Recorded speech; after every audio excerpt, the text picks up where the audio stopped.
Icya mbere, banza umurebe mu maso ubundi umubwire uti iyo ndebye mu maso yawe numva urukundo runyuzuye, wawu wawu. Icya kabiri, mubwire uti mu maso hawe hanyereka ko tuzahorana twishimye iteka. Oh my God.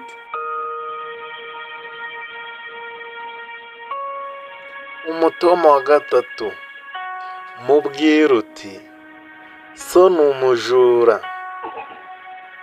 yibye inyenyeri nziza z'ijuru azishyira mu maso yawe. Wawu wawu.